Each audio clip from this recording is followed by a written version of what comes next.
YouTube or something? YouTube. I'll send y'all a link. Okay. So y'all will have it.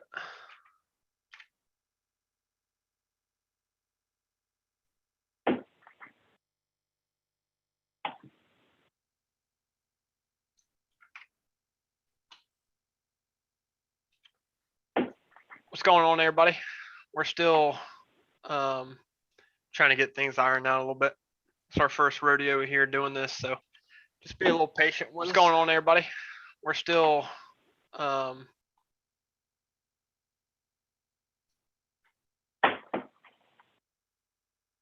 Oh. Susie?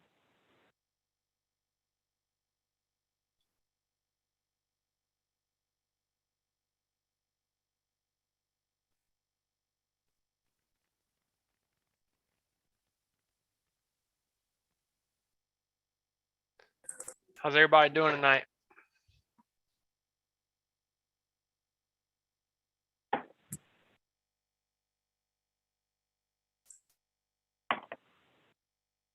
Uh-oh, Jason's waiting until the last minute to get things ready.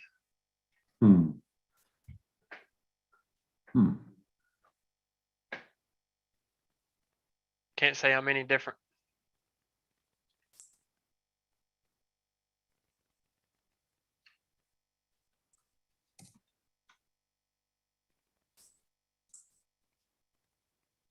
We're just waiting for Trey to call back in. I'm here, bro. Okay, shit. My bad. I have no video. That's fine. I'll tell you what. Where, So, yeah, you sent that link or something? Yeah, it's in the Facebook chat. You don't need it, though. Oh.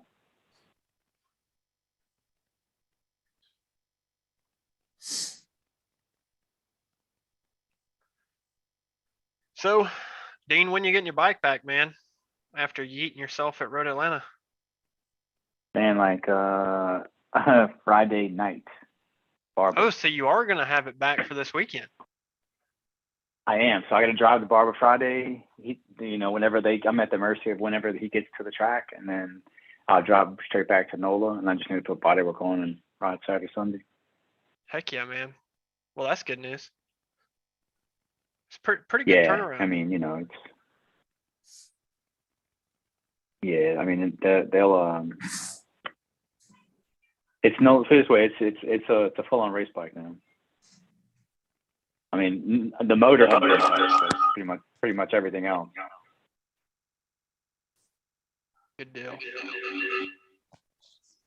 But I'm pretty excited about it because Bowden built a fantastic bike. So.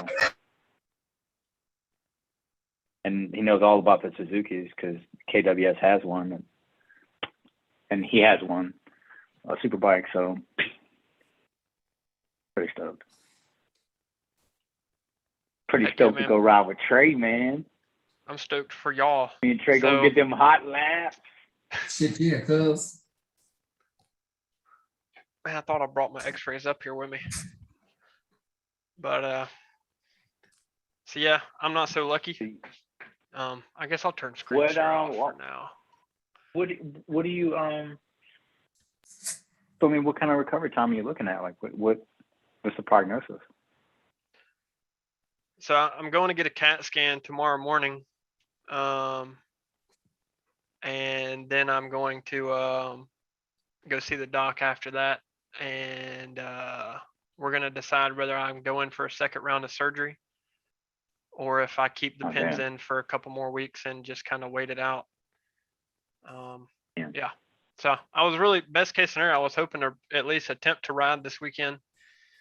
But looks like it's not going to happen. So, oh well. Yeah. Crazy. Damn. All from a rock, huh? Who is this 504-214-5213? Me. Oh, gotcha. Oh, so you're on two separate. That's fine. Nice. Yeah. Because I couldn't get my audio to work, so I just decided just to call in. Right. But I got my camera over there so that I don't have to sit and hold the phone the whole time. Yeah. Cool. Can you see if anybody's watching live? Yeah, we got Yeah, right it's now. like We've 10 got 13, Nice. I think. So looks like Dallin, Jason, Corey, a few other people. Danny. Did anybody watch that? Interview with Jake Gagne? I hadn't watched it yet. I'm planning on watching it. No, Yeah, I I'm gonna haven't. watch it for sure. Probably after this. Yeah. Curious what he's gonna say. Well, I know they said like one of the biggest things was his transition in, off throttle. I just don't want like what he did, and then and I asked the question. We'll see the answer, but like, what did he do that made such a big difference? Like, what did he do going off throttle, and then like, how did that make the rest of the corner so much better? Kind of curious what that change was.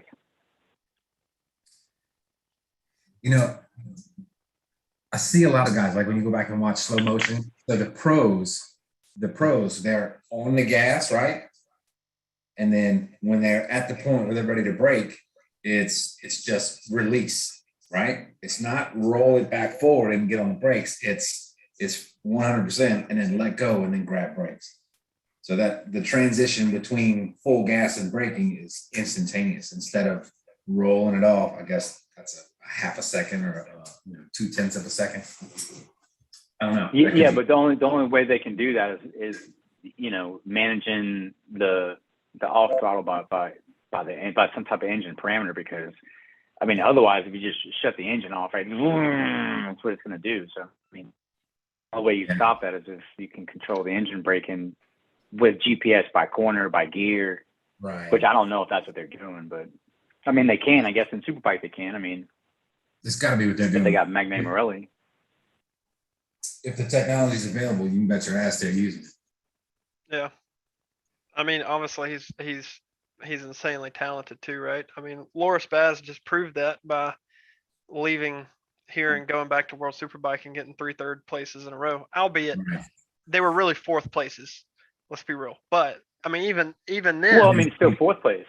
Yeah, it's phenomenal. Like, absolutely phenomenal riding by Baz over there in Portimao. So, yeah, now he's going with BMW. So, yeah, I really hate that because I feel like sort of like Jake's first year with Attack, he really didn't do. I mean, of course he did great, but look how much better he did this year compared to last year. And I think Baz probably would have had similar improvement, just being your second year at every track. Yeah. Well, not only that, I mean, he had to set that bike up. So that was a World Superbike spec bike that was set up for Pirelli tires. So he has to come over here, learn the tracks, learn the tires, and then set the bike up for those tires for that track. Yeah. So I mean, he did a phenomenal job, and you can, I mean. Well, that also shows the top tier of riders that we have here in America. The ones at the very sharp end of the stick are in their own category, and it kind of drops off. But the people at the very sharp end of that stick are nothing to laugh at or to shake a stick at. And those folks are capable of riding in other series around the world and not being a fool themselves. Absolutely. Just SDK going to Moto 2 is going to be great to watch. Yeah, I'm super stoked for that. Yeah, I mean, what Cam did at Coda proved, right? Like the talent that he has is just like, hey, I mean, kind of same thing, right? Like going over there, learning mostly new tracks, new team, new bike, new tires, new type of bike, right? No, actually, no, it is Dunlops. I take that back, but I'm sure they're different. Yeah, but they're different. They're different, right? And then just kind of like having those Moto 2 bikes are, they're a lot different. The frames, I mean, so I'm sure like the feel of the bike itself is just completely different. I mean, there's a prototype frame, so they can change their chassis to do all kinds of different stuff. So it'll be interesting, especially with him, with 2 Americans, and both of them have a little bit of experience in Europe. I mean, not much, but I mean, SDK's been over there too, so it'll be interesting. Oh yeah. Well, I wish I could go turn some hot laps with y'all because, man, let's talk about the weather. Since when do we have a 3-day weekend where it's looking this good? It's been a long time. I mean, it's gonna be a good weekend for sure. I'm pretty jealous. Pretty depressed. I'm not gonna be able to at least attempt it. I mean, it might be the best weather we've had all year. I mean, no, I can't think of a weekend where there's been. What's that? 3 days? 3 days. I don't know if it was 3 days, but I mean, we're possibly looking at some rain late in the afternoon Friday, 3, 4, 5 o'clock, something like that. And to be honest, I wouldn't be super upset about that. It's an open track day. Everybody should be tired by then anyway. Right. I don't get tired, dude. Right. So. I just get winded. Then I got to come off and reset. That's right. Crazy. Cool. How's the bike search coming, Trey? Well, we went to New Orleans. We went to TTR. No, they had a limited selection. I guess they're waiting on the 22s to come out. So we went and looked at the BMW. We were going to look at a Ducati V2. Now, I'm not a Ducati fan, but it's not my bike. So I guess, I want to give her every option that's available. So the BMW is the front runner right now, just because of ergonomics and because the bang for your buck that you get for that bike. Second runner up was the Gixxer until she, what's your face for? Gixxer's a solid bike, dude. Second runner up was the Gixxer until she sat on a new Fireblade, the CBR 1000 RR. That one also fits. The SP, that's R. No. I don't have that kind of. I don't have R money. Okay. The only issue with that bike is I've heard some discouraging things about if you want to switch tire sizes. Like it comes from the factory, the Honda. Comes from the factory with a 190/50 on the rear. Wait, hold on. She's looking at the 600? No, CBR 1000. It comes with a 190/50 factory. And if you want to bump that up to a 190 or 180/60 or a 190/60 or whatever, it pisses off the traction control. And it basically eliminates all of your traction control and lift control and all that. It turns it all off because it sets codes. Yeah. So Honda's like, it's my way or the highway, unless you get a kit ECU or something like that. But ergonomically speaking, from what I've seen, the Honda fits her best. But we looked at Kawasaki, we looked at Suzuki. The new Hayabusa is fucking hideous. Oh, excuse my language. The new Hayabusa is hideous. What else did we look at? Kawasaki, Suzuki, Honda. She can't do Yamaha because the seats are too wide and her legs are short. But as of right now, the front runner is the BMW. I'm all for the BMW. I second that notion. Mm-hmm. It's a great bike. However, they also can be a little intrusive with their servicing. Like you have to service it at BMW, especially the first service at 600 miles where they unlock everything above 8,000 RPM. It'll fall on its face. It'll rev straight to 8,000 and then just sit there until you bring it to BMW for the first service, which I'm not super stoked about. There's probably like $500-600 for that. But I don't know. Me, I'm a Yamaha guy all day, every day. Or you just go buy one from Clint. I mean, he's got a few. Well, it's not the brand thing. It's the actual ergonomics of the new bike. They're a little shorter. The tank's a little narrower at the, we'll say at the crotch where the seat meets the tank. It's a little narrower so she can get more feet on the ground. And the reach to the bars is not extreme like on the older ones. Yeah, it fits her. Fits her well. Gotcha. So, obviously, Dean, your plan this weekend is probably to get on the bike and try to get comfortable on it again. And Trey, I Shit, we think going sub everybody 150, knows cuz. everybody knows you trying to get to the 40s. But what y'all working on this weekend? What's y'all's game plan? So I'm going to change up my line in 13, 14, 15. All right, let's talk about that. Okay. Let's see here. So not so much 13. what you trying to do here? Well, I wish I had control over the cursor. But I have a really good entry into 13.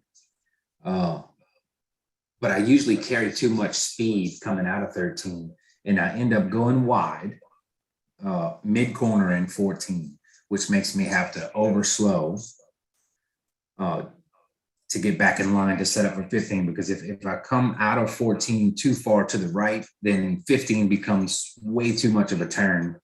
So I have to slow way down.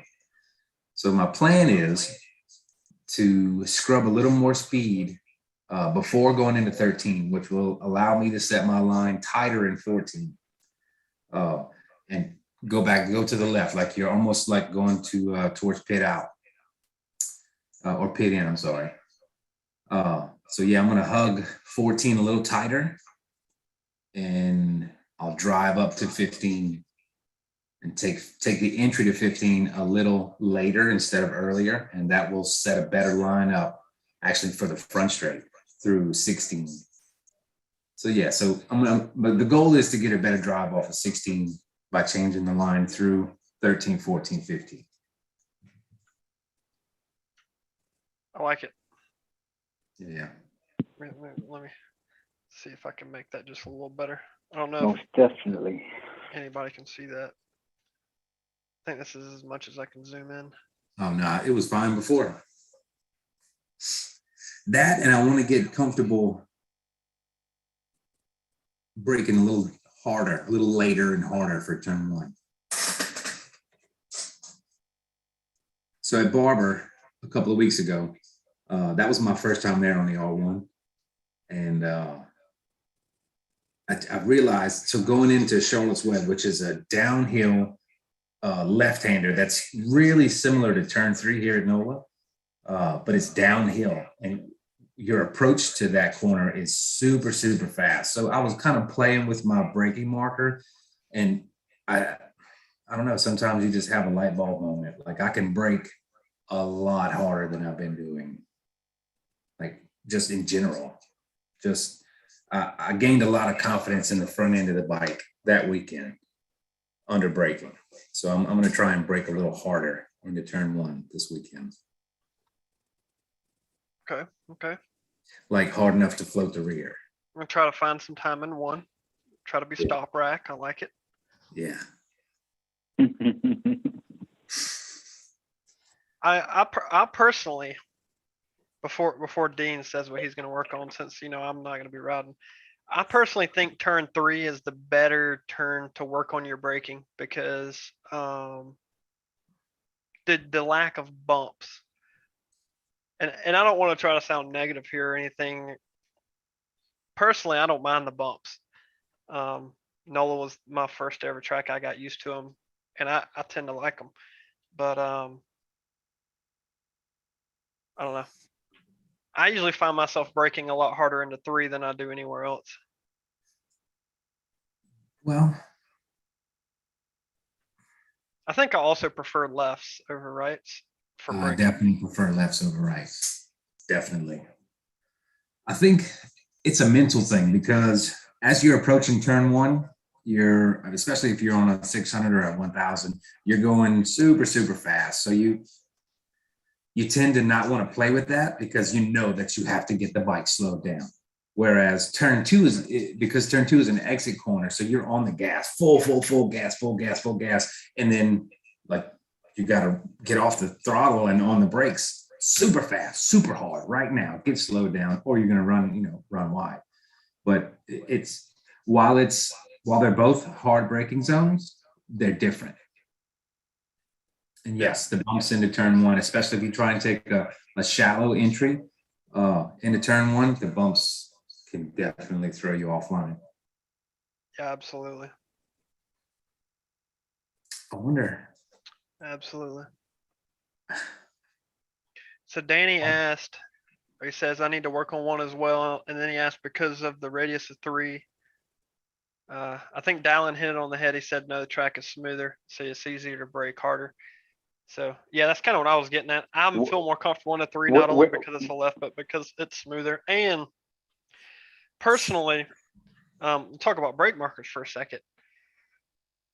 I feel like maybe just because you're coming into 3 slower than you're coming into 1, I feel like there's more options for brake markers going into 3, so it's easier to feel confident while coming in fast, if you will.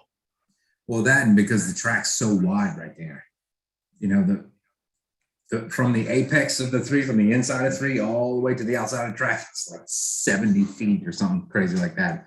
So yeah, you can pretty much make up your own line through there. Yeah, absolutely.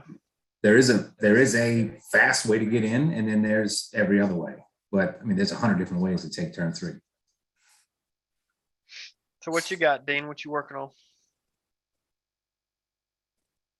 on? Yeah, I want to try and get a better drive off of 16.2 and also 8.9.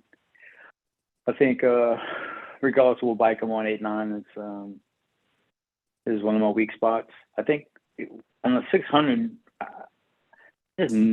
like the bike didn't turn very well when I released the brake lever, and it didn't finish the corner. Anywhere. Pick a corner. Just as when I released the brake lever, like it wouldn't finish its turn, right? So,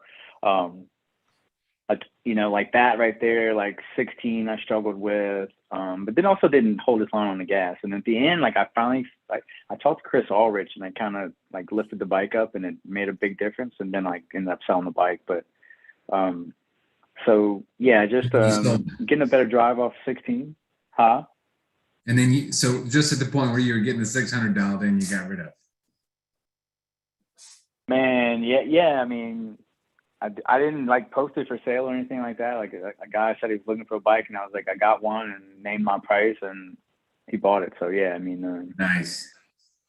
Which gave me an opportunity to focus on the 1000. I think I just, like I said, I just didn't have the confidence in the front end of that bike, and for me, like I feel like I'm more of a front end guy, and so just not being able to really push the front end of it, and just, like you release the brake lever and the bike just automatically starts running wide. It's like, now I've got to wait for the bike to finish turning. I'm late to get on the gas.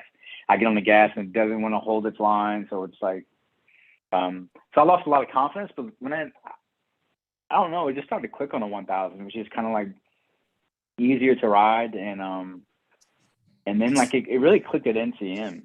And I mean, it sucks that, I had to get off at Road Atlanta or whatever, but I don't think that like shook my confidence any, because it's one of those things I can't say like I know why I crashed. I'm gonna chalk it up to that I tapped the shift lever. I mean, that's the only thing I can think of. It's either that or something else, and the bike didn't like something I did, right? But I'm just gonna say, hey, I hit the shift lever again, and it's not hard enough for it to back shift, but it blipped. Yeah. So I mean, like, that's a freak accident, right? So like, I don't really think like I'm gonna lose confidence off that, but just building off of the last couple of times that I did get to ride.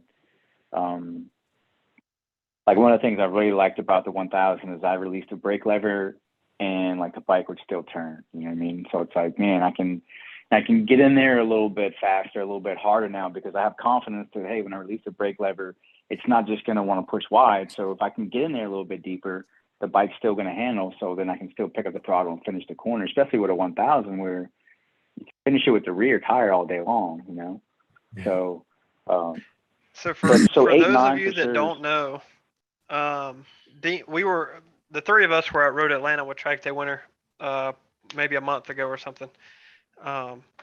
And Dean had a get off in turn 2. So if for those of y'all that don't know Road Atlanta, turn one's a 90-degree right-hander and you start going uphill. Well, turn two, you're getting back on the left side, turning left a little bit, and you're going over a hill. And at the same time, you're shifting down.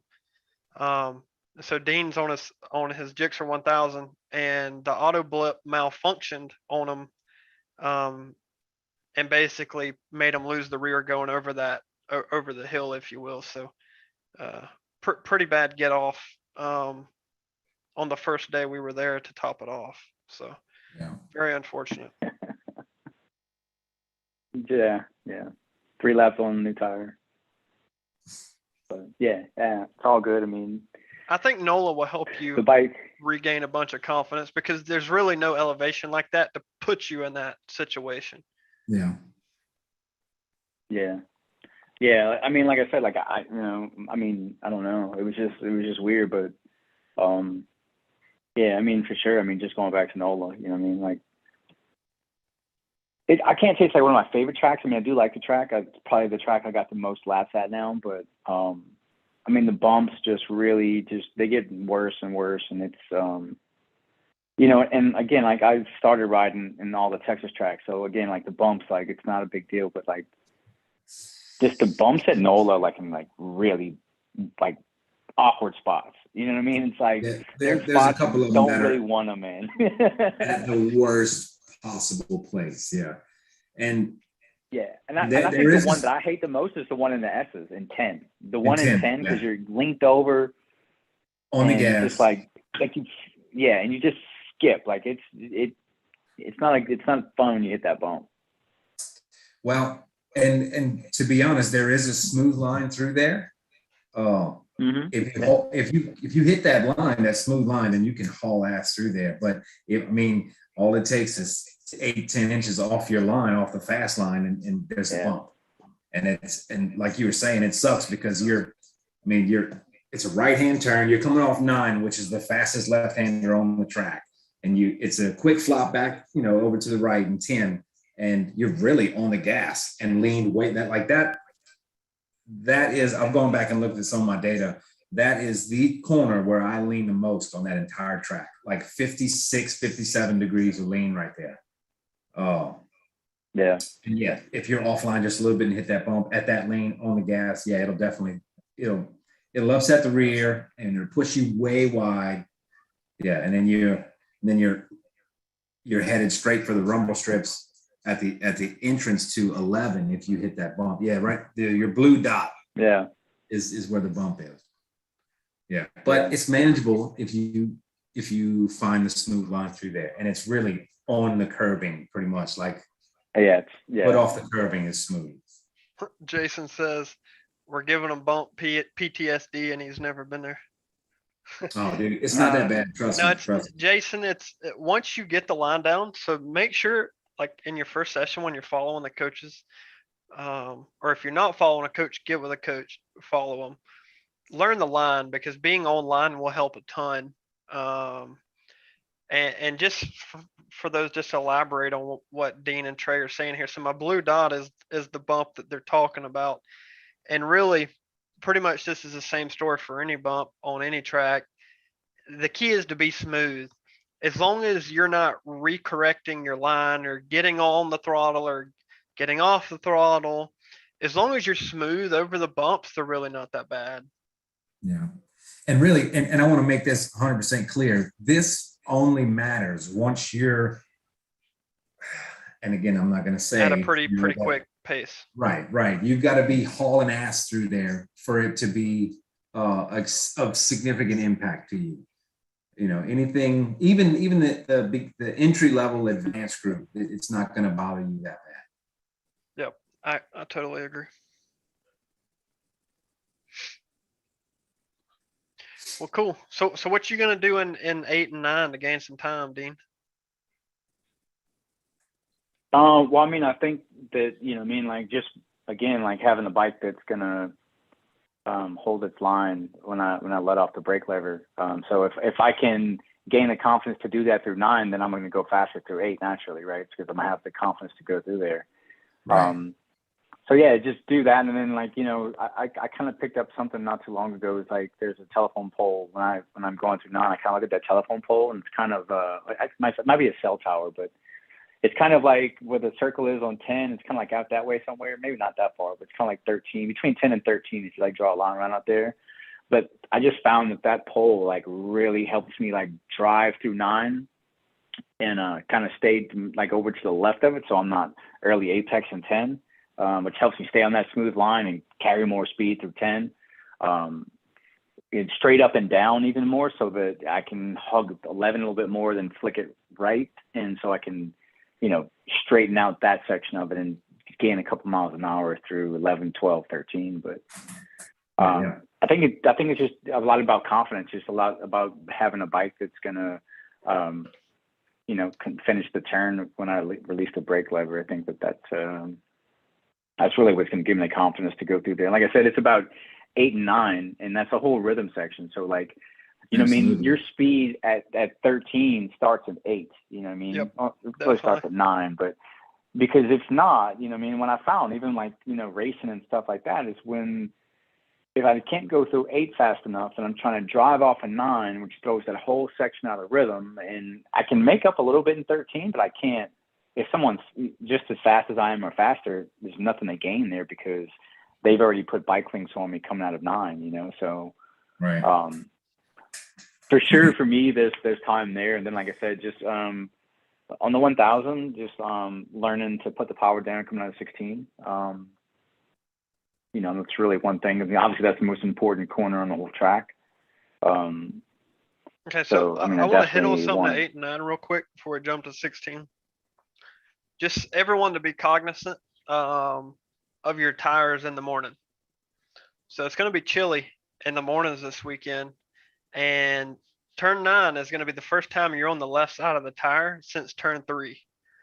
So, make sure the first couple laps, first 2 or 3 laps every session, don't really push it through turn 9 because that's definitely a hot spot for low sides, and definitely not somewhere you want to low side. So definitely take it easy. If you're looking to make up time and go fast, turn 9 is typically not the spot you want to look for it. No. No, so speaking to the newer guys who've never been to NOLA or really who don't have a whole lot of experience on track. So if we zoom out a little bit, Donnie. Okay. Zoom out just a little. So if we were to just hand you this map fresh and say, hey, how do you go fast? Okay. Now this is for like your beginner intermediate, okay, not a novice person that's really trying to learn track etiquette. But if I were to just look at this map and tell you, give me 3 corners that are the most important, right? So mastering which 3 corners will knock the most time off. And it's going to be any corner that precedes a long straightaway. So 16, 2, and 7. If you're looking to knock chunks of time off of your lap time, that's the corners you need to focus on first. Obviously 16 because that's the longest straightaway on the track. So and really 7 miles an hour faster coming out of 16 will equate to 25 mile an hour faster once down the end of the straight, which is seconds on seconds. That's multiple seconds right there. And same thing goes for any racetrack. So if you never been there before, what you want to master first is the corners that precede straightaways.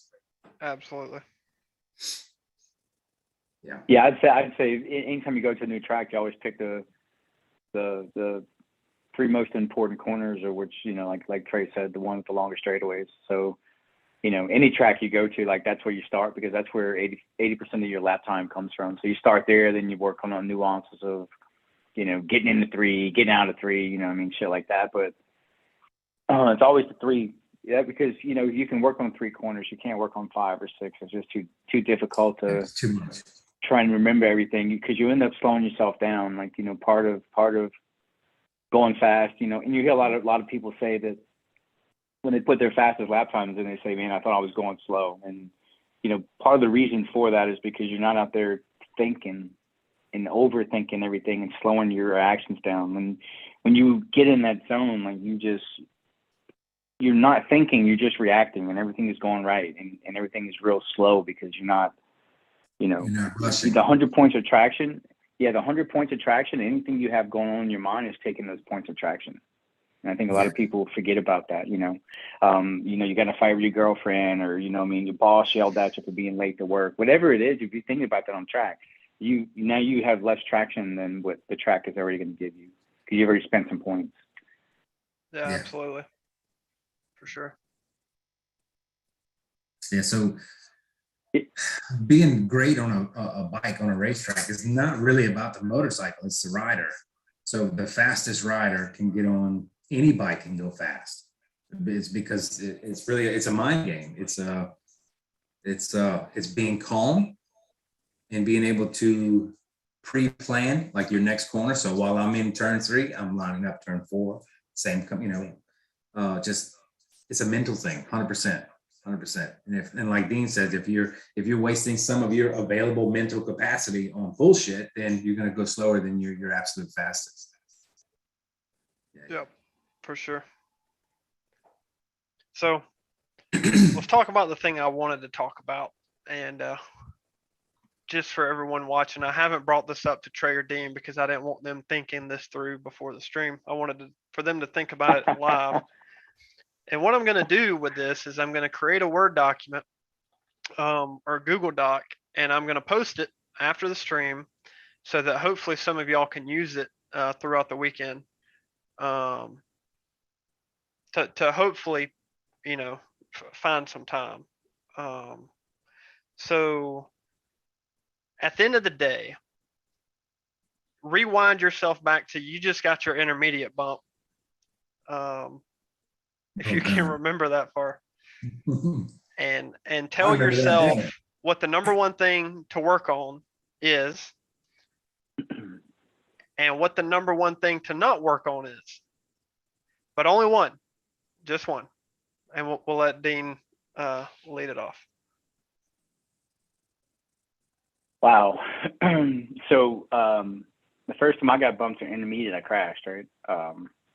And I think that part of the reason why I crashed is because I was trying to keep up with some of my friends, right? So some guys that I knew, and they were faster, and I was like, oh man, if they can do it, I can do it, And it was at MSRH, and it was turn 1, 2, and so the thing to work on or not work on, I don't know how you want to put it, would be that never ride over your head or outside of your means, and especially trying to keep up with your boys. Like the first time someone gets bumped and they go try and ride with their boys and they get that red eye and they always crash. And it happens time and time again. And to the point where I tell people now when I bump them, I'm like, you can't make me look like an idiot by going out and crashing. You know what I mean? Because part of what comes with the next step is the mental capacity to be able to ride, right? And especially when you're going from novice to intermediate, you have new passing rules and the way you're going to handle things. And then when you go to advanced, it's the same thing. But it's really just the mental capacity to be able to ride within your means and within the rule book of whatever organization you're riding with. So I'm going to put do not ride above your ability. Yeah. Okay. What about the thing to not work on? Let's pick something separate from that because we want it to be separate. You can think about it while Trey goes. How about that? Oh, you want me to say what not to work on? Yeah. Yeah, maybe let Trey go, then give me a second to think about that. See, that's why I want to do this. So you didn't have a second to think about it. Just gotta spit it out. Okay. Well, I mean, like one thing is to not work on. I hear people say it all the time, and it's going to contradict a little bit what Trey said earlier, but it's not meant to. It's just a matter of Trey's at a different level than most riders, right? But one of the things that a lot of you hear, especially with newer riders or beginner riders, even some intermediate riders, is I need to push my brake marker. And I think it's one of the most dangerous things that newer riders do. Again, Trey, this is not for you. You're a different level rider, right? But some of the intermediate levels, I need to push my brake marker And what happens is you're not comfortable with going that pace yet, and you don't have the other skills to get into the corner that fast. So pushing your brake marker, because it's, the braking is one of the first things you do when you go into a corner. So if you blow your braking, you blow the corner. And a lot of people crash because they push the brake marker, they stand the bike up, they run off track, which is super uber dangerous. So I would say you'd rather crash on the track than off the track. But yeah, just don't push your brake marker. The key to, hey, I want to get into a corner a little bit faster, is you give the brakes back a little bit sooner. But you never push your brake marker. I'm going to move my brake marker from the 5 to the 4, and then now you're braking it, 5-10 miles an hour, but now you have 100 less feet, and you don't have the skill set yet. So develop the skill set before you just go arbitrarily pushing your brake markers. 100% agree. And typically that leads to overslow in the corner, which then actually makes you go slower, not faster. Correct. So a couple people in chat before you go, Trey. And got a couple people saying that y'all told them that. So must be telling the truth. Dallin says he always tells people you just went from fast novice to slow intermediate. Just ride the same way. I like it. Yeah, no. Not so much. I wouldn't say that it's so much of needing the room to correct it while braking. It's just so when Dean says skill, the harder you brake, the more skill it takes to hit your marks. And because when you're braking at a high level or ability, way above my level, it's not like they're braking at this linear, super hard braking amount the whole time. No, you have to build up to that, then stay there, and then ease off the brakes as you enter the turn so that you control brake. And getting all that right just by pushing your brake marker a decent amount is almost impossible. Pretty much for everyone. That's just how it works. Well, not only that, like the overslow in the corner thing, right? If you look at data of some of the higher level guys, it's it's 5%, then they go to the brakes and they start giving it right back. They're not holding 100% brakes for even 100, 200 feet.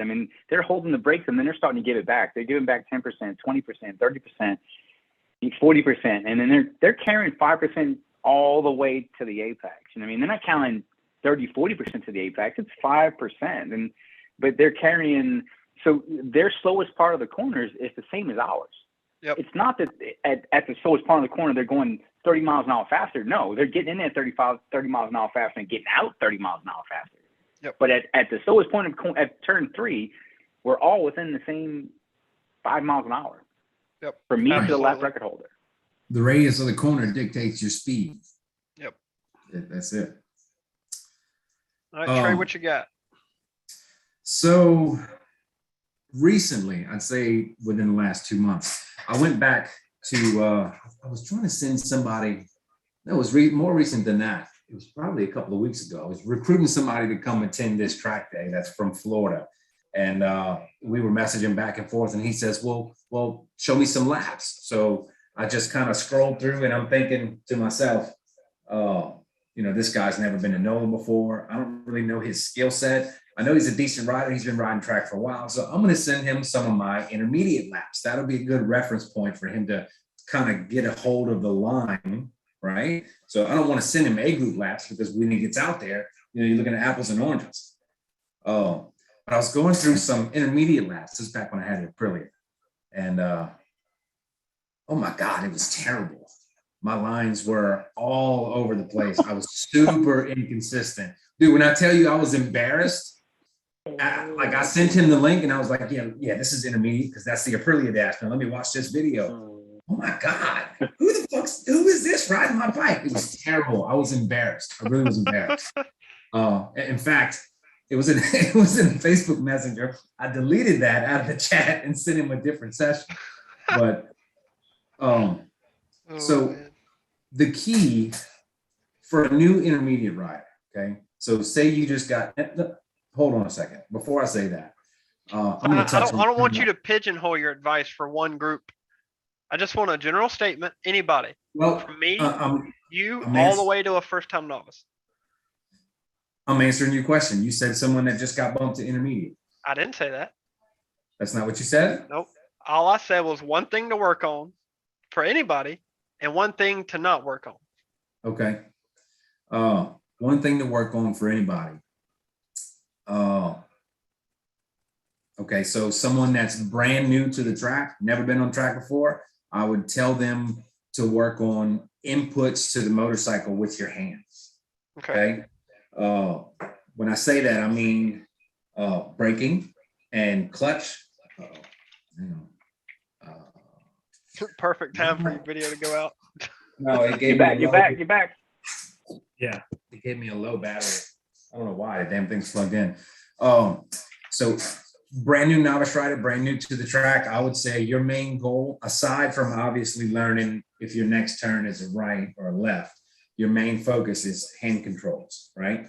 You want to be loose on the bars, and you want to not jar with anything. And the analogy that I can best equate to how you should give inputs to the bike. So imagine you're walking through an old house with a creaky floor and you're trying to sneak into the kitchen for a late night snack. How you slowly introduce your weight on that next step so that the boards don't creak. That's how you apply. That's how you introduce your inputs to the bike, right? So you can give it all your weight, but you go into it slowly, especially with the brakes. And really with the throttle also. So your inputs need to be uber smooth. So that's a novice person. That's the advice I would give a novice person. All right. What about a thing to not work on? Well, hang on. So you can't split it up. That's it. You get one thing. That's it. That's all. Well, see, then that I don't really agree with that. But that works even for me and you. It does, but yeah. All right, let me give you my opinion. Something you talked about at Road Atlanta, trusting your traction control on your bike. You're smooth with your throttle hand. Well, at some point, that point for me when I stopped being like that was probably when I raced because I wanted to freaking catch the guy in front of me. Well, that basically taught me when I kind of YOLO'd it out of a few turns that I really can just go full throttle and trust the bike. So, I mean, that could go for you too, braking and throttle inputs. I didn't put that you have to be super smooth. I'm just saying that's something to focus on. I think that's good for everybody. It doesn't have to be just novice. Yeah. Okay. But I want people to understand that there are tiers of learning in our sport. And really you can't move to mastering the next tier without first mastering the one you're in now. And I'm a firm believer of that. So just going off of my history and my experience from the day I started to where I'm at now, I mean, you're going to go through times where you're plateaued and then you'll just light bulb. And it's like that with every area of track riding, whether it's how much gas you give it or how much brake or the line or the amount of speed you can carry. It's just, you'll be out there one day and then just for some reason, the sun will hit the pavement from 47 degrees, angle this way. And you just light bulb. Oh shit. Yeah, I can do that. Let's do that. But it comes to you in tiers.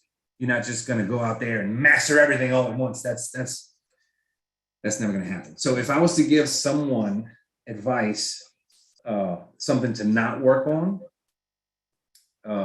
I would say, and this is going to go against everybody. It really is. This is going to piss a lot of people off. Body position. I like it. I was hoping. I agree. Body position is yes. It's not as important as you think it is. So, Donnie, pull up a Google picture if you can. I don't know if you can. I'm working on it. Duhan. Just pull up Google two search, image search. Dude, Kevin Swans. No, Alex Kevin Rins. Swans. I mean, come on. Alex Rins is terrible. So body position is not as important as your inputs to the bike. So and going back to what Dean was saying earlier. Yeah, look at that. Look at that. It went away. I don't know where. Why is it so? Oh, there we go. Yeah. Yeah. Look at that. Look at that. So he is at, really, if you look at that picture versus say Mark Marquez, just looking at the lean of the motorcycle, okay? The lean of the bike. Well, that's Fabio Quartararo. He's on a different level. But just looking at it side by side, look, the lean angles are almost identical, right? They're almost identical. But the body position is polar opposites. Polar opposites. It's not about how you position your body. It's about positioning your body in a way that allows you to be smooth as possible on your inputs, your bar inputs, your throttle, your brake, everything. Everything has to be, back to that analogy, right? We're stepping on a creaky board. We want to do it as slow as possible until you introduce enough weight where you can just stand on it fully. And there you have it. So body position, as long as you're not grossly negligent in your body position. And really, I wish you could pull up Tony's picture if you have that ready. And this picture, I don't know if you're gonna be able to pull it up. There you go. So the picture looks totally wrong. But this picture was captured as he's transitioning from left to right, and he did it correctly.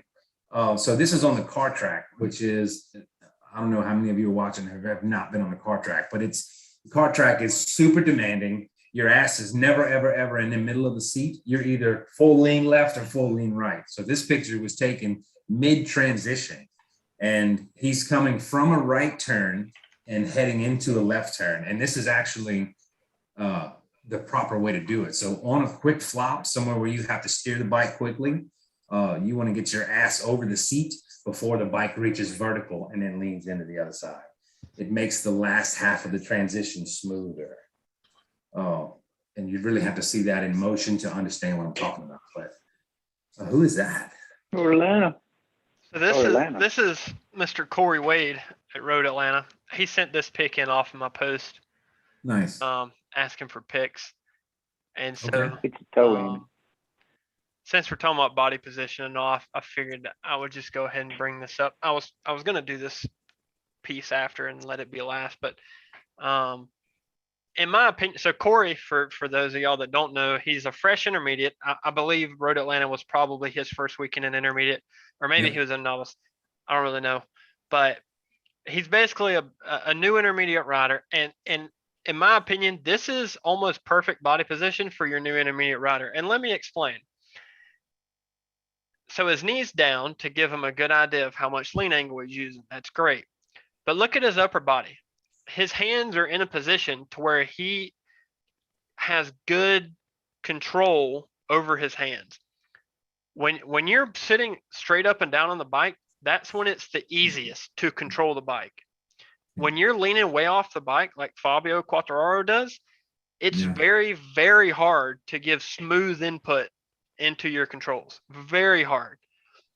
A lot of times when you begin to lean more and more off the bike, the discomfort of that is not coming from you physically hanging off the bike with your body.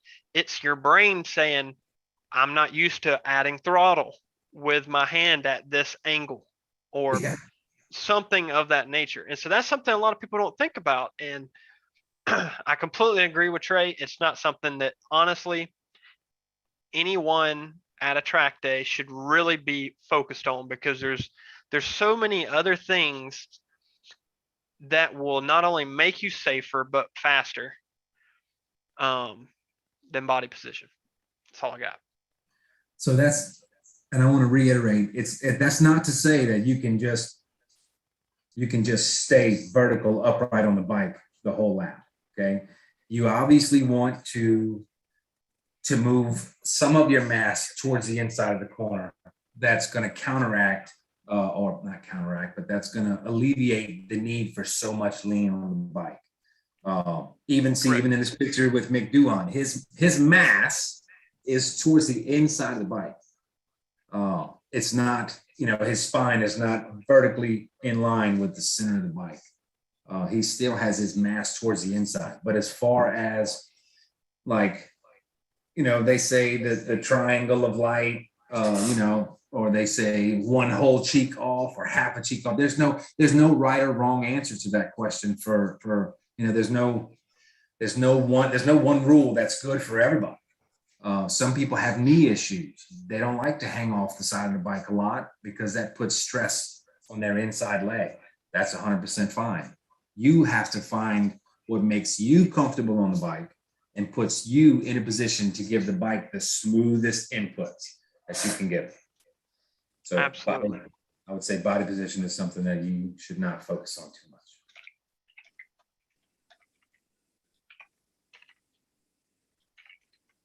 All right, so I'm gonna give my 2.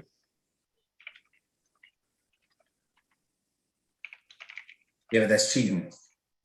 So You had yeah, a since week I've come had up time to here. think about this and all, I'm just gonna make it super easy, because this is what I wish I would have told myself back when I was learning, and I'm being dead serious here.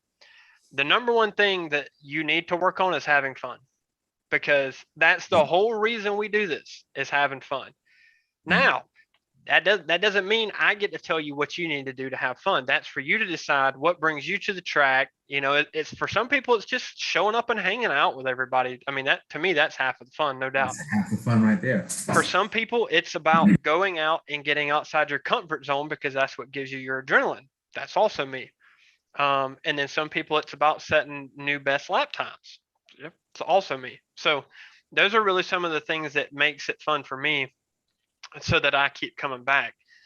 And you can't lose sight of that, because you know that's really what the fun is. Don't let other people tell you how to have fun.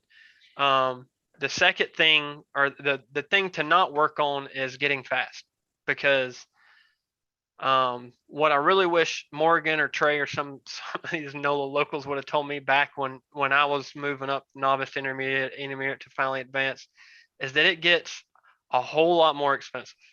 I remember when I first bought the first set of tires on my bike after buying it, and I was just like, holy shit, $300 for a set of tires, or whatever it cost, I don't remember. And I was just like, oh man, I can't do this track day thing anymore. That's a lot of money. And then, I mean, to think now that when I race, I go through 2 sets of tires in a weekend is just, it's pretty stupid. So, just to give y'all an idea, who are, you know, y'all are wanting to get fast, y'all are wanting to get that fast advanced pace, you can really expect to go through a rear tire every 2 days. You know, a front tire might last you 2 weekends, but a rear tire, after, I remember when I first put slicks on, I might have got 4 days out of a rear on a 600 at NOLA that wears tires great. So I mean, 2 to 4 days for a rear tire once you get to a good advanced pace. And I mean, it gets expensive. It costs me more in tires to go do a track for a weekend than it does for entry fee, track day, or a race. Oh yeah. And that doesn't include all the crashing I do. I'll do a bunch of crashing. So don't work on getting fast. If for some reason that's really what drives you to ride, I really want you to reevaluate why you have fun at the track. So that's what I got. What was your last crash, Donnie? Barber race weekend, the weekend before Road Atlanta. Road Atlanta was my first weekend with no crash pretty much all year. Yeah. Last time I crashed was on Tasha's R6, back when it was still her R6. At NOLA? Oh yeah. I remember that. I remember seeing you come in, man. You were so upset. I was. So, and that was a presence of mind thing. It's not that I lacked the skill or was pushing too hard. I went out on cold tires, and so I'll run it down real quick how it happened. So I'm coaching, I think intermediate, and we pull up on grid, and we're going out for, like, I think it was the second session after lunch. It was in the afternoon, and I had just done some hot laps on the R1. So I come in, switch bikes, throw my jersey on real quick, and I go out to grid, and I'm waiting on my riders to come in. And so grid marshal sends the groups out. And then I think one of the last groups that went out, the grid marshal tried to grab one of the riders, but she couldn't do it in time. His chin strap wasn't strapped. It was something silly like that. And so she comes running over to me and Todd. And she tells Todd, hey, that rider's chin strap isn't strapped, or whatever it was. So Todd's like, well, go get him. Well, just came off the R1, right? Well, I got them on slicks, I got warmers on, onto a bike with cold tires. And me, I'm like, say less, Todd. I'm going to get this dude. And I sit up to brake for turn one. And there it goes. So yeah, so you always have to have presence of mind, no matter what situation you're at, or what session you're going in. You know, you come off the track, put the warmers on, put some gas in, get a bottle of water. You know, it's just and create a habit for yourself, and don't do dumb shit like crash on cold tires. Yeah, Absolutely. she was so mad at me for that. I can imagine. Bad. Dallin says I got a new nickname, McCrashy. Oh, McCrashy, that's terrible. You Yeah, know what? I Dallin thought don't have about no it. I room to was like- talk. That's He's right. like, didn't you crash? Wait. Crashed at Road Atlanta. Crashed at NCM. Hang on now. Crashed at NOLA during the CMRA races. Come on, dude. During the rider school, when you can't crash. Oh, right. Yeah, All right, crazy. guys. Whatever you do, don't crash. Down. Bad. Love you, down. He says I don't. What? Yeah, I thought about. I went back through this year because I bought a bunch of helmets at the beginning of the year to kind of prepare for it, and yeah, I wasn't expecting to crash every weekend. Yeah. Sometimes that's what it takes. And sometimes it's out of your hands. They say, what if you haven't or don't crash often? Good, that's the goal. You don't want to absolutely. crash. If you were at track days and you were crashing, you're doing something wrong. I'm sorry, but you are. You should not be pushing to the point to where you crash due to you pushing too hard. Absolutely, there's going to be times when like fluke things happen and you're going to go down. But you, in my personal opinion, and I'm pretty sure I can say this with confidence, I have never crashed at a track day due to me pushing, because I don't. I never ride above 90 to 100% at a track day. It's pointless. Why would you do that? So if we were to take a, Yeah, I agree. What's that? Oh, yeah. If we were to take a sample, right? Grab all the crashes that have happened this year at any track in the country. I'm willing to bet you I'll bet you my next year's salary that the majority, more than 50% of all crashes happen due to cold tires. Cold tires, 100%. Get out there. Which is still a rider error though. Which is still It a rider is. error. It's not a skill error, but it's a presence of mind error. You know, you get geared up, especially, first, second session of the day, no matter what the temperature is. That doesn't matter. It could be a blistering hot 100-degree day, and you go out trying to full send on your first lap with cold tires, and you're gonna crash. Oh, that was But me. again, you My should very know first that. advanced session at NOLA, same as you. Turn one, and then you get to sit there and watch everybody have fun for 20 minutes. Oh God, yeah. Sucks. Yeah, you get. That's where I was going with that. You get your gear on, you get your helmet on, you get on the bike, you're ready to roll, and you forget everything. You gotta take that step back and make your mental checklist. Even if you gotta write it on a sticky note and put it on your dash. And that's another thing especially for you novice intermediate guys. Cover your speedometer. That doesn't matter at all. In fact, make a sticky note, put it over your speedometer, and it says cold tires, right? I did that that's the reason I bought my first set of tire warmers, because I threw a $30,000 bike down in turn 3. Cold tires. Yep. Unfortunately, we all do it and learn the hard way, no matter how many times somebody tells us not to. Yeah. I rode with a sticky note on that bike for a long time after that. So, it's been an hour, a little over an hour now, and I don't want to drag this on too long. Albeit I'm having an absolute blast. Yeah. And we've went over everything I had to go over. So, is there anything anyone in chat wants to bring up? Do a little Q&A session. Is there anything y'all need help on, or want any tips from us? Lines at the track, ideas of things to work on.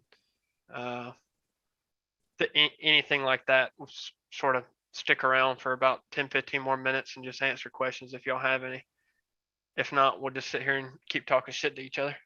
Yeah. Donnie, are you going? I mean, I know you're not riding, but are you going to NOLA this weekend? Yeah, I'm planning to. I don't know if I'm gonna come Friday or not yet. Kind of depends on what happens tomorrow and how much work I miss. But I'll definitely be there Saturday and Sunday, just hanging out. I'm not gonna miss that opportunity. Yeah, it's been so long. I feel like it's been a year since we've been in NOLA. Yeah, I I was really looking forward to ride. Like even if I wasn't really gonna be able to ride, just get out on track on the bike to me would have been great. Oh yeah, we'll just build back that muscle tone, that muscle memory in that hand. Yeah. But it is what it is. Yeah. So. Anything coming through? Any questions coming through? No, just people would comment saying thanks for all the input. Vision and lines. Yep, that's it. Danny saying my habit's to do 2 to 3 laps before pushing. That's great. I'm the same way. There's a couple people at NOLA that freaking just full send it from the get go when you get out of the pits. And hey, but I have if that's high what tires. they want to do it. But I'm of the person. Novices just came off the track. Nothing against novices, but there's a decent chance there might be something on the track somewhere. And I'm sorry, but if you're pushing there, you don't have that extra 10, 15% there to see that and do something about it. So usually my first lap's like a 75% lap just to get warmed up and everything. And then usually coming back for lap 2, I'm usually at full send by then. Yeah. So Jason says, I have so much to work on, it's hard to narrow down. Oh, what you got, Dean? No, on a cold day, right? So, I mean, I'm on tire warmers. I'm most definitely send it from pit out because the tires are never going to be that hot again. And so if I let them cool down, I'll never build that heat back up. But again, I'm on tire warmers. I know my tires, know my bike. I mean, there's different, and it's a track day. So I'm never at 100%. You know what I mean? I'm always within a level where I can correct. But yeah, I mean, especially if it's a cold day, I'm trying to send it from pit out just because it's hot as tires are going to be. You know, it depends on the track and all that too. But yeah, I make a long story short. When I was racing one time, I was talking to Dane Westby, and one of the things he told me was it's a warm up lap. So you need to warm your body and your mind up. And the only way to do that is to go fast. So when I did a warm up lap, it was a practice race lap for me to make sure everything worked, because especially when you're talking about, hey, did I just make changes to the bike? You know, it's the first time I'm going back out. You know, race weekend, you don't get to go test the bike in between races. So if you made a change to the bike, like that's your opportunity to say, did it work? If it didn't work, okay, you know, but what did that change do? How is the bike going to handle differently at pace? Because if you just go putt around on that lap and you made a change, now all of a sudden you get into a race where you're 105%, and you don't know what the bike's going to do. Right. So I think that some of my track day habits come from racing. Even though it's, again, I don't treat it as a race weekend. I'm not in race mode, but there's just certain things that just become part of muscle memory. And on a cold day, going out 100% off tire warmers is one of those. Yeah. I mean, now, my 100% is not my 100%, but yeah, right. yeah. I mean, your track day 100%. Yeah. Right. All right, so I don't remember who's who here. I think this is Danny. It says, I'd like to link 5, 6, and 7 better, faster. I find myself coming out of 5, floating to the outside left before entering into 6. That's mine. So I'm gonna bring the track map up here. I love 5 and 6. It's so fast, and like a lot of people like you can gain a lot of time with a lot of people. But yeah, go ahead, Trey. Oh no, that's my line. Oh, in 6, on the entry to 6, I'll generally stay a little wider for a little longer, and then I'll get the bike turned in a shorter amount of time, a shorter amount of feet. That way, I can be harder on the gas over the uneven surface at the apex of 6. Some people like Donnie takes a shallow line, he takes a tighter line in there, and according to his data, that's a faster line. And I mean, I'm inclined to believe that. My bike has stock suspension. It's not 100% set up. And really, it's not even set up for me. And I know it's horrible. Like, I've never actually set my suspension up on any of my bikes, but I feel more comfortable driving harder over that bump if I'm more vertical. Some people are more comfortable driving over that bump at a lean. So I guess it just depends on what you prefer. Yeah, I think I'm more on the Donnie line. So I when I drop out of 5, I mean, like, I'll use as much track as I need, even if I have to use a foot of that curbing on the outside. You can use that. I wouldn't go past a foot, but probably a foot of that curbing is fine. That's that gator. I apologize for my terrible drawing. It's hard with the mouse. But, what I'm trying to show. Go ahead, Dave.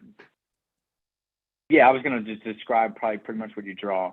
So driving out of 5, you kind of go straight, and right where the track starts to dip to the right, and Donnie's wider line kind of showed that. Maybe that's blue. Is it blue and green? Yeah. The blue, so the green would be mine, and the blue would be Trey's. Yeah. Something like that. So blue. I think Trey goes deeper. A little deeper than that. The blue and green should be the same through 5. Yeah, there's no difference through 5. There's an obvious fastest line through 5, and you can't really change it. You need to be right on the apex, and you need to turn in late. That's like the keys to 5. Yeah. But so for 6, as the track, and kind of like the blue line is kind of what I take. So as soon as 6 starts to, like, the track starts to turn right, you kind of get down below that seam in 6. So there's a seam right there. So you just want to cross that seam, but you don't go straight for the apex yet, because if you go too soon, it's just going to push you wide in 7 too soon. But so you turn right as the track starts to cut in, and you kind of hold it, and then you dip right, and you can get to the apex of 6 and stand the bike up and drive straight over through that. And like, you can get back on the gas before you get to apex of 6. Or to the curbing, I should say.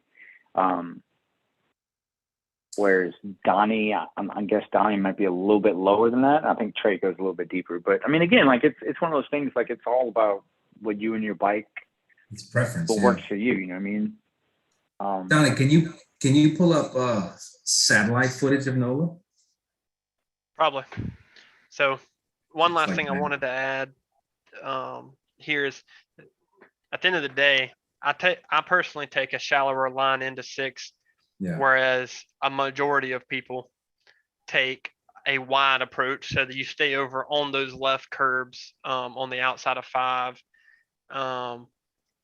There's a seam in the middle of the track throughout the entire track, and going into 6, I never crossed that. I actually use that when I'm crossing it as my turn-in point. So I know that's really not the greatest advice for people, but my point in saying here, there really is no best way through 6. You are going to do 6 however works best for you and your bike. 5 and 7, that's not a true statement. There is a definite fastest way through 5 and 7, but 6, there is not one fastest way through it, and that is due to the bump at the apex. Unless your tire is touching the inside curb, you are going to hit that bump. And it's going to throw you wide. So it doesn't really matter how you enter the turn, because everybody is going the same everybody's going the same speed over that bump that's at the apex of 6. So it's a trade-off.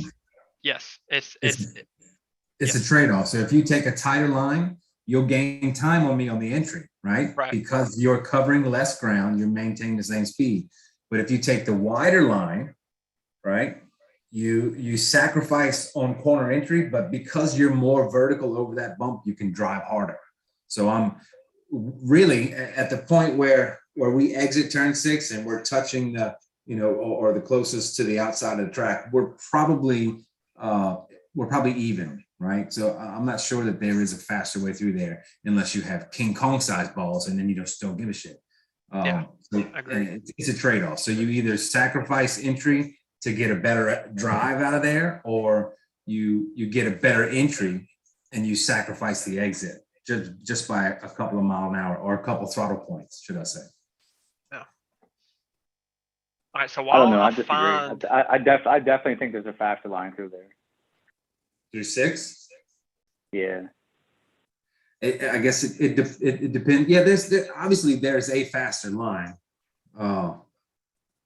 but or I should say for sure that there's a faster line for racing going through there, right? So if someone's on the outside, like you can go right the inside of them right there. Yeah, and they're not going to be able to pass you back. They're not going to pass you. In a racing situation, you're gonna elevate your risk factor, by a couple points. So you may be willing to do something a little more sketchy during the race than you would say during a track day.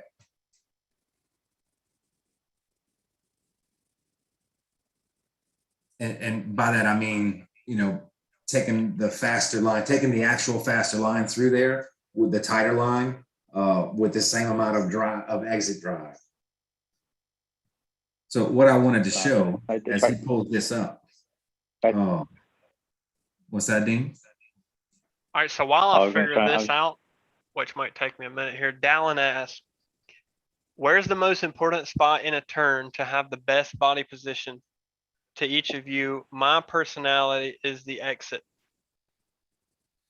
So what y'all got on that? Body Honestly, depends position? on the bike. Are we talking about body position? We're talking about body position. He's saying at what point in the corner should your body position be the most extreme? And really that depends on the bike. Most extreme? How do I get to like Google Earth or some shit? Well, you don't want to do Google Earth because it's going to take too long to load. So let me just Google bottom left corner of the map. Where okay. There you go. There we go. Yeah. So zoom in on 6. So I go down just a little bit. So my turning point, go up the opposite way. So as I come out of 5, which is going to be towards the bottom of your screen, my actual turning point for turn 6 is right where, see where that concrete comes in at about a 30-degree angle, right there. That exact point right there is when I start to initiate my turn. And that's my reference point to turn in. Now you can see the seam that runs in the middle of the whole track. That's what Donnie was talking about. He says he takes a line that stays towards the inside of the corner on the right side of that. So he doesn't come on the left side, the left half of the track. Yeah, the last time I'm on the left side of the track is probably around the end of the curb, maybe half, maybe. And at that point, I'm already starting to turn back in because I'm pretty much going to be here, whereas Trey is going to be here. I should do two different colors. And the only difference between that is he's going to maintain it because he's not turning the bike as quickly as I am. It's a slower turn in. He can maintain a higher speed through there. Whereas because I do more of a quick steer through there, and really we're only talking about milliseconds worth of difference, but on track in real time it makes a difference. So Donnie he crosses over the green circle where I cross over the black circle. And the difference is the drive, the point where I can start driving through turn 6, like really on the gas, is probably a little before Donnie, because he's leaned over a little further at that point. Yeah, I'm probably in between where y'all are. See, and this just goes to show that while there is generally a fast line through the track, everybody's going to be slightly different. Yep, absolutely. But a lot of people turn way later than that. A lot of people turn in way over there by the freaking cone. Yeah. You know Yeah, what I you mean? should A not lot be of people, turning it yeah, a over lot of here. people, That's yeah, wrong. yeah. A lot of people are way out there wide. Like you, at some point, you have to cross that seam. Like you have to get across that seam. You don't want to ride on the seam. You have to cross that seam and get underneath that seam, and that'll Yeah. put you being able to get to that curbing inside that bump. And you can get inside that bump. And I mean, it's getting smaller and smaller, but even if you're there, like if you're on the right line, like you're standing the bike up as you're rolling on the throttle right there. So that bump is at maximum. That bump is gonna like it's. I mean, it's gonna upset the bike, but it's like I'd rather hit that bump. I'll hit that bump at full throttle and not care. I'd rather hit that bump than a 1 in 10 any day. Muy grande juegos, amigos. Yeah, Yeah. absolutely. No, I mean I just hit it and it doesn't do much. I mean maybe it's gonna like push you a foot wide, right? It's gonna upset the bike. It's gonna push you a foot wide, but like you've got a foot on the outside anyway, so it's not gonna matter. Yeah. Like you're not, you know what I mean? You're not at the even if you're over the curbing, like you're fine. Like the curbing is fine out there.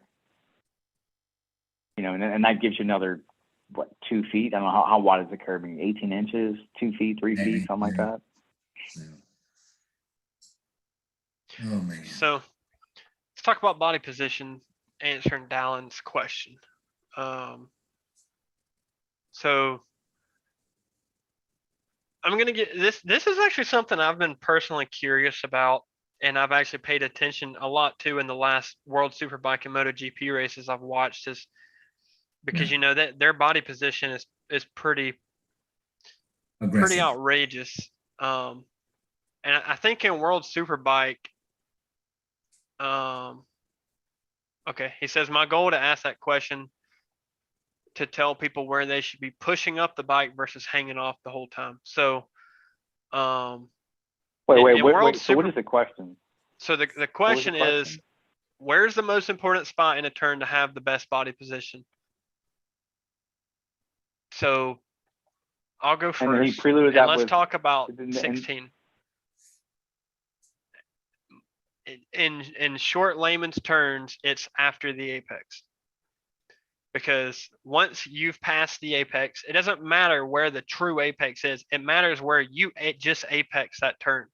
It doesn't matter if that's early or late compared to the best apex. It matters where you personally apex that turn, and you've released the brakes and you're starting to get back on the throttle. That, in my opinion, that's when I start really focus on leaning off the bike so that I can get the bike stood up and get the rear tire up as much as I can. That's just my personal opinion. And that's what you see in World Superbike especially. And MotoGP as well. So in recent years, not only has the technology of bikes and the geometry and the way swing arms are made, but like if you look at the 2 pictures of body position that we brought up earlier, the Mick Doohan versus Fabio Quartararo. So if we look at racing back then, right, and the lap records from that era, and then we look at the lap records from now, okay, if we eliminate the actual, the difference in technology between then and there, the difference is the school of thought in body position. If you see how much they are excessively hanging off the bike on the exit drive. So like Donnie was saying, so you're going to be, you and the bike together will be leaned over the furthest at the apex. But just past that, when you start to crack the throttle open, at that point, you're going to maintain your body location in relation to the asphalt, but you want to start to stand the bike up. That way you have more contact patch with your rear. That way you can drive harder. That's the school of thought. That's the biggest difference between now and back then. And that's why you see, every single year lap times are being not just broken, but shattered at every track. Every single year people get faster, and that's by studying. And that's basically, so to answer Dallin's question, yes, you're correct. So the point where you should be furthest away from the bike is when you're on exit, when you're exit driving off the corner. You want to give the bike the best opportunity for the rear tire to hook up and not spin. That's it. Yeah, he says correct. That's what I'm getting at. Yeah, that's a good point. Good topic of discussion. especially again, for the guys that increasing paces, because as your pace increases, body position does get more important because it will increase your safety factor. It will not make you faster. Body position will not make you faster. It will make you a safer rider and give you more safety margin. And David Gordon, for those of you who don't know, is like the perfect NOLA example of that. I mean, the dude goes out there and runs 51s, 52s on his R1 and just sits straight up. He doesn't lean. If you draw a line pretty much straight with his bike, and that's where he is 99% of the time. And I trust him. I've leaned over on him multiple times. He's a fabulous rider. And that just goes to show that body position isn't everything, but there is a limit. Not only that, but he's just smooth. Like he's only got, so if you were to look at it in graph form or percentage wise, he's at about 95% of the available traction for that tire. So any more, and he's going to get himself into trouble. But he's been riding long enough and he's skilled enough to know not to cross that 95% line. If he were to work on his body position, then he could comfortably go faster than what he's going now. So absolutely. Yeah. And again, that really only matters once you get, to a certain level. Once you're mid to upper A group, that's when you kind of have, because you're going so fast, right? You have to have a decent body position or you're going to run out of traction really quick, slicks or not. But yeah, so up to that point, I would say, as long as you're, like I said earlier, not grossly negligent in your body position, it really doesn't matter. It's about being comfortable physically on the bike enough to be smooth with your inputs, with the way you either do or don't weight the bars, mid corner, your braking inputs. You want to be able to have chicken arms. There you go. There you go, right there. I agree 100%. So, Steve, the reason I'm bringing this up, not trying to interrupt you.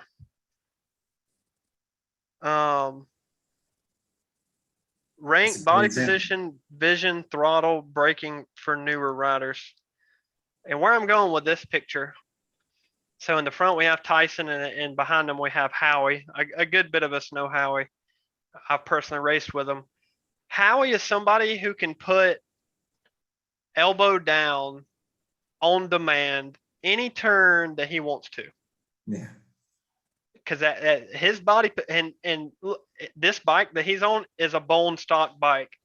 Okay, not bone stock. It's got body work and it's got brake lines, maybe rear sets. Absolutely everything else on that bike is bone stock suspension, everything. And look at his body position. This is a guy who puts his elbow down for the cameras all the time. This is in the middle of a race with him and Tyson when he's trying to beat Tyson. With his head up, looking for a way to get around him. Right. So what I'm trying to say here is that body position is not that important. Here, he is putting more focus on his throttle, his vision, and his braking than he is body position, because it's what is more important to him in that specific turn. Now, you remove Tyson from this picture, and he's there in that turn by himself. I would guarantee you his elbow's touching, because that's how he rides. So it's probably close. Yeah, if you well, maybe not the picture, but if you remove Tyson from the equation, yeah, he's definitely in that corner going to be dragging elbow. Yeah. But at this moment, when the picture was taken, I don't think he was. I think he's no, that's not what I'm trying to say. I'm trying to say in another lap when he's here by himself. Yeah. Oh yeah, he's dragging elbow in turn 7 at Road Atlanta. And probably running less lean angle than he's running right now. Absolutely. Yeah. So if I had to give it a ranking, Steve, I'd say vision's number 1, braking number 2, throttle number 3, and body position being number 4. What y'all got? I agree with that. And once you, yeah, I mean, I go ahead. Yeah, I mean, I think vision is number one. I think your motor controls are number two. So, combine braking and throttle, for sure. Cool. Yeah. So Clint tuned in. He says the race line is the fastest line. 100% agree. I almost wanted to say that when Dean brought it up, but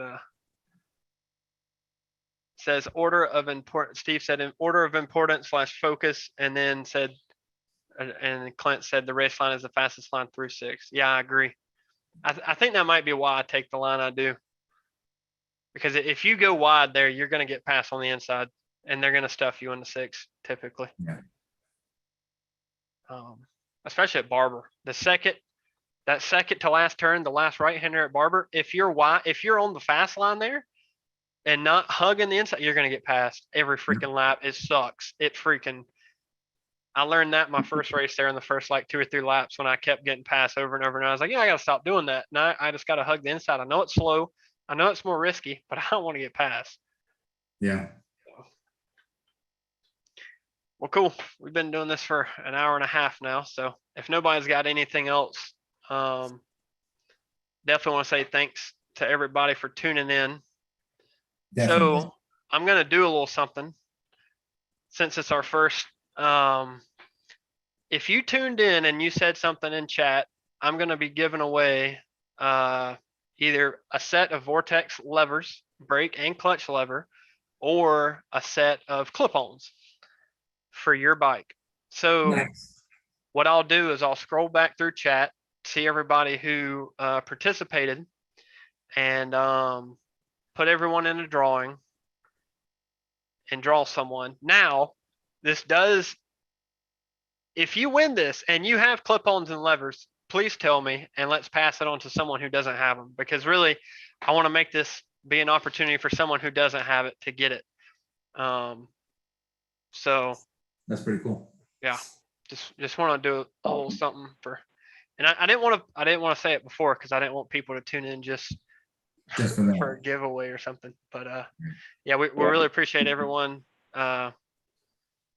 popping in chat and being a part of it. I know I really enjoyed this, so hopefully something. Yeah, definitely. A lot more. And if anyone has any input for us how we can make it better in the future or anything, be sure to shoot me a PM or Trey or Dean. Just let us know. Stop by, say hey at the track. Come say hey to us and tell us what we can do better. Dean, that's you and Lauren on the wall? Yeah. That's a dope ass picture, so I like it. Yeah. I like it. Yeah, that's good. Thank you. I like how you're being a gentleman, man, letting her be first. I guess that picture says she's faster, right? That's right. Absolutely. You just passed him on the inside. Hopefully she gets a bump this weekend, man. That's the goal. Yeah. She's still in novice? Yeah. Yeah. Yeah, this is only going to be at her second weekend at NOLA? Yeah. So her second ever track day was at NOLA. So she's been all over the country. Yeah. She's been to her home track twice. That's awesome. Well, I mean, there's not many track days at NOLA, unfortunately. So hopefully that changes next year. Hopefully some things turn around for us here locally. But, we'd like to see it as being a ride a lot more often here for sure. Can y'all still hear me? Yeah. Yep. We lost video, but. Yeah, my phone died. I got you on the laptop still, but there's no camera. Yeah, just want to say thanks again. Oh, let's see. Hold on. What's that? Elena message. Let's see. Oh, we got a picture. Who's that? Uh-oh. Elena sent me this. Oh, Steve. Yeah. He's here in the Steve. chat, Yeah. so we got to poke a little fun at him. Yeah. Well, so here's one of those things where there's body position is going to hold him back, right? Yeah. Because he's going to start dragging hard parts. He doesn't have much room to do anything else. So he goes a little bit faster, carrying that same, kind of lean angle. He's going to be scraping hard parts and so again, it's not something to focus on. Like he could easily just get a butt cheek off, release lean angle and carry more speed. So It's just not to focus on body position, just make a small change and get on with life, you know? But I mean, again, you know, I mean, like it's always a risk versus risk adverse, right? So it's just how much risk do you want to take, or how much don't you want to take? And if you don't want to take no risk, you know what I mean, get the butt cheek off, get your knee out a little bit, just a little bit, and reduce a little bit of lean angle, you know. Absolutely. It's not focusing on body position. It's not making it a goal. It's just, you know, you have to be able to adapt at a track, whether it's traction, whether it's weather, you know, a different tire, a different schedule, whatever it is, you have to be able to adapt to any given day. So Steve and I have talked about this before he had his little off at Road Atlanta, and it's something that we were going to work on. Yeah, well, Steve. Yeah, Steve. Quick recovery. I'm feeling your pain right now. Not quite to your level, but I can't ride either. So. Yeah. So in this position, okay, he's using, I would say about 90% of that tire. So he's got 10% left before he just low sides due to loss of traction. So if he were to add 2 inches of and really it doesn't even have to be butt. So if you've got knee issues or whatever it may be. So believe it or not, your head and shoulders, because they are farther away from the actual center of gravity of that bike, they're going to have more effect on the reduction of lean angle than your butt does. So if you can't physically move your butt over, or if you're uncomfortable, then head and shoulders inside behind a mirror, even 3 or 4 inches off center is going to allow you, 2 or 3 extra degrees that you can reduce your lean angle by. So no, we don't always have to have Marquez body position, but you should be leaning. You should be leading into the corner with your head and chest instead of being, vertical on the seat of the bike. Yeah, and that's worked for Steve for a long time. This body position has worked for him for a long time, but he's gotten to the point. He's done enough days. He's got enough experience to where he's comfortable going faster. And at this point, now he's got to make a change, because any faster and, you're right on the edge.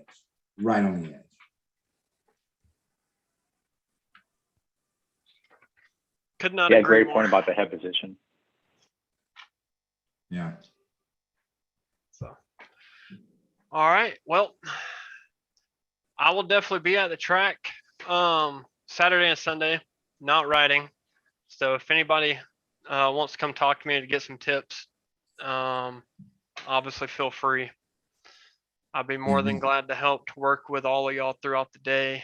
I need some suspension set up, bro. Ideas. So I might be able to do that. Might be able to help you there. No, hell no. Hey man, couple weeks I'm going to get that thing tuned. Ooh-wee. You driving up there? Yeah, St. Louis. I might be able to do so. All right, so I might be able to do suspension. I might not. I don't know yet. I have to see how the hand turns out. If I can't bounce your bike, I can bounce it and you can watch it. That is okay. That's a good point. I mean, it's in the neighborhood, but I'm sure that I need to wanted adjust my keep hydraulics. that separate. I didn't want to put my plug into this. I mean, hey, look, if you're fronting money to donate hard parts for bikes, you're allowed to. You know what? You don't have to do it. Go see Donnie Piper with what is it, Delta P suspension tuning. Yeah. He's gonna get you straightened out. He'll have that rear tire wear cleaned up no time. That's right. But yeah, for real, guys, I put hours and hours and hours into studying. I'm more than glad to help y'all not have to spend that amount of time with some help. So, and we all are. That's what we're all there for. Absolutely. A big family to help each other. So if nobody's got anything else, we're going to end it here. Again, we appreciate everybody. I will announce the winner of the giveaway tomorrow at some point. And I will get with that person through a PM. Awesome. So, all right. Thanks, everybody. Appreciate it.